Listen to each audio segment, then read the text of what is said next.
362 ते 364 मतं असल्याशिवाय सरकारकडे हे बिल मंजूर होणार नाही। या क्षणी सरकार 292 वरती लक्षात घ्या। या क्षणी सरकारचा आकडा 292 आहे, तो फार तर 300 होऊ शकतो। आम्ही सगळे एकजुटीने काम करतो। समाजवादी पार्टीचा आकडा मोठा आहे, तृणमूल काँग्रेसचा आकडा मोठा आहे, द्रमुकचा आकडा मोठा आहे, काँग्रेस 100च्या आसपास आहे, राष्ट्रवादी काँग्रेस शिवसेना सुद्धा दोन्ही मिळून 17 ते 20च्या आसपास आम्ही आहोत। अशा वेळेला हे बिल सहज मंजूर होईल या भ्रमात कोणी राहू नये। उद्धव ठाकरे यांचा ममता बॅनर्जी यांच्याशी संवाद जेव्हा त्यांच्याशी संवाद होईल तेव्हा नक्की आम्ही तुम्हाला कळवू। सर, मागच्या 3 कृषी कायद्याच्या वेळेस आम्ही बघितलं, देशाने बघितलं, अनेक पक्षांनी याचा विरोध म्हणून वॉकआउट केलं आणि ते बिल मंजूर झाले।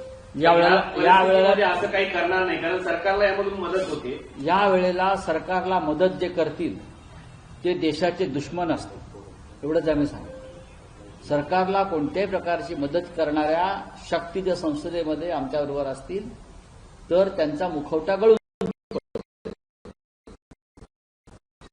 असं काही होईल असं मला वाटत नाही। राहुल गांधी सांगतात हिस्सा चोरी ते अलाव करणार नाही, ओबीसी दलित आदिवासी यांचे एक लक्षात घ्या,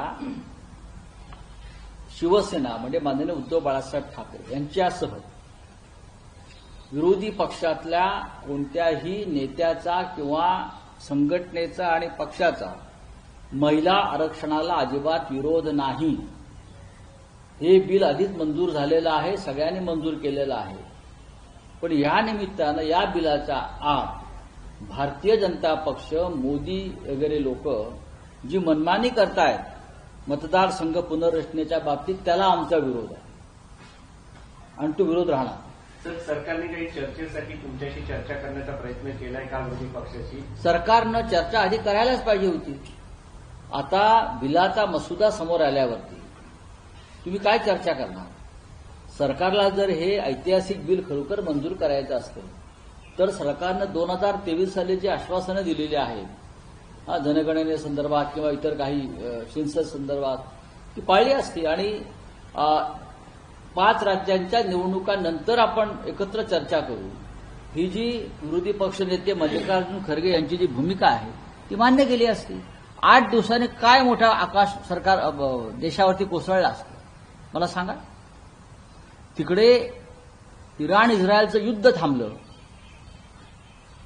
ट्रम्पनी युद्ध थांबवलंय किंवा अन्य लोकांनी युद्ध थांबवलं आणि तुम्ही 8 दिवस बिल मंजुरीसाठी थांबू शकत नाही?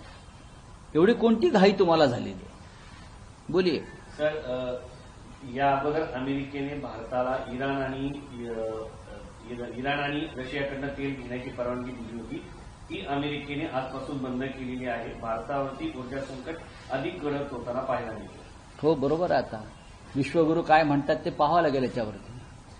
विश्वगुरू हे जादूगार आहेत, ते काय करतात ते पाहावं लागेल।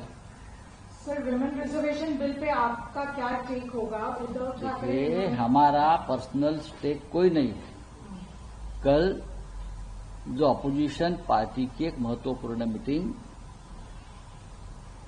नेता प्रतिपक्ष खरगे साहब के निवास स्थान पर हुई, वहां राहुल गांधी जी भी उपस्थित थे। वहां वीडियो कॉन्फ्रेंसिंग द्वारा उद्धव ठाकरे ने भी संबोधित किया, हम सब लोग थे। हमारा पार्टी का महिला रिजर्वेशन, महिला आरक्षण का कोई विरोध नहीं है।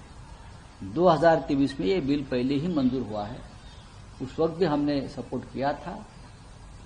लेकिन जिस तरह से इस बिल के आड़ में भारतीय जनता पार्टी अपना राजनीतिक फायदा और खेल कर रही है, उसको हमारा विरोध है। आप 800 सीटें बढ़ाएंगे, लगभग 800 सीटें होगी लोकसभा की, विधानसभा की होगी 400 सीटें महाराष्ट्र। क्या जरूरत है? 33% आपको महिलाओं को रिजर्वेशन देना है तो अभी जो संख्या है 543 उसमें दीजिए ना। अभी का जो आंकड़ा है लोकसभा में आप उसमें दे सकते हो, हमारी उसको मान्यता है। लेकिन आपको आंकड़ा बढ़ाना है, आपके हिसाब से डिलिमिटेशन करना है, आपके हिसाब से राजनीति करनी है, तो ये क्या वो महिला नारी शक्ति का नाम बदलो और भाजपा शक्ति बिल लाइए। ये भाजपा शक्ति बिल है। ममता बनर्जी इनके जो एमपीज है वो एब्सेंट रहने वाले हैं क्योंकि वेस्ट बंगाल में अभी नहीं, ऐसा नहीं होगा, ऐसा नहीं होगा। आज ही मैं ममता दीदी का एक बयान पढ़ रहा था दिल्ली के अखबार में। ममता दीदी ने कहा है देश की जनता, बंगाल की जनता को कि सरकार के खिलाफ वोट करो और बदला लो। ये ममता दीदी का एक स्टेटमेंट है। तो हम भी ये कहेंगे ममता दीदी के सभी सांसद लोकसभा में आकर सरकार के खिलाफ वोट करो और ये सरकार का मनमर्जी का बदला लो। उद्धव ठाकरे ये फोन कर ममता बनर्जी और राहुल गांधी देखिए, ये एक कोऑर्डिनेशन का काम सबके ऊपर सौंपा है। उसमें ममता दीदी के साथ बात करने की जिम्मेदारी उद्धव ठाकरे साहब को दी है, क्योंकि उद्धव जी का और ममता दीदी का कोऑर्डिनेशन पहले से अच्छा है, कम्युनिकेशन अच्छा है, संपर्क अच्छा है। जब उनसे संपर्क होगा तो उद्धव जी बात करेंगे। आप वो दूर दरार किसी डिस्ट्रिक्ट में प्रचार में है, उनका फोन नहीं लग रहा है। तमिलनाडु में ब्लैक फ्लैग लगाए जा रहे हैं। अच्छी बात है, पूरे देश में लगने चाहिए। कॉपी भी जला दी है। पूरे देश में इस प्रकार का आंदोलन होना चाहिए। जिस प्रकार की बीजेपी की राजनीति देश में चल रही है, बीजेपी अजिंक्य और अजेय नहीं है। इस प्रकार के खेल करके वो हमेशा चुनाव जीतती है। Thank you. कौन करेगा आंदोलन? आप पॉलिटिकल पार्टीज आती है, लेकिन इस स्पीच के अलावा कुछ हो नहीं रहा। आपको किसने तरह से कहा? साउथ में हो रहा है। देखिए, शुरुआत तो साउथ से ही होगी ना। स्टैलिन साहब ने शुरुआत की है ना। देश में लग जाएगी आग।